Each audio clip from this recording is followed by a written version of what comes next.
এবারের বাজেটে বিশেষ গুরুত্ব পেয়েছে বৈদেশিক কর্মসংস্থান ও প্রবাসীদের কল্যাণ। বাজেট বক্তৃতায় অর্থমন্ত্রী জানিয়েছেন, আগামী অর্থ বছরেই চালু হচ্ছে প্রবাসীদের জন্য প্রবাসী কার্ডের। এই কার্ডের মাধ্যমে ব্যাংক বিমা সহ বেশ কিছু সুযোগ সুবিধা ও আইনি সুরক্ষা পাওয়া যাবে। পাশাপাশি শ্রম বাজার বিস্তৃত করে জনশক্তি রপ্তানি বাড়াতে বিভিন্ন দেশের সঙ্গে দ্বিপাক্ষিক চুক্তির উদ্যোগ নিয়েছে সরকার।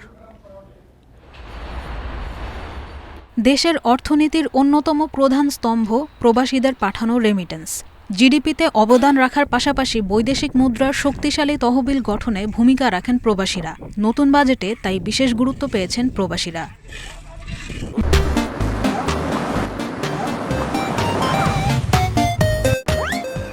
বাজেট বক্তৃতায় অর্থমন্ত্রী জানান, বৈধ চ্যানেলে প্রবাসী আয় প্রবাহকে উৎসাহ দিতে অব্যাহত থাকবে সরকারি প্রণোদনা।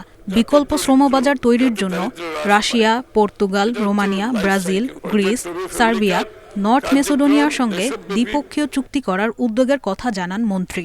বিকল্প শ্রমবাজার হিসাবে আমরা Russia, Portugal, Romania, Brazil, Greece, Serbia, north Macedonia এই দেশগুলোর সঙ্গে ইতিমধ্যে দ্বিপাক্ষিক চুক্তি স্বাক্ষরের উদ্যোগ গ্রহণ করেছি। আগামী অর্থবছরেই চালু হচ্ছে প্রবাসী বাংলাদেশিদের জন্য প্রবাসী কার্ড। এই কার্ডের মাধ্যমে প্রবাসীরা পাবেন ব্যাংক বিমার পাশাপাশি জরুরি আইনি সহায়তাও।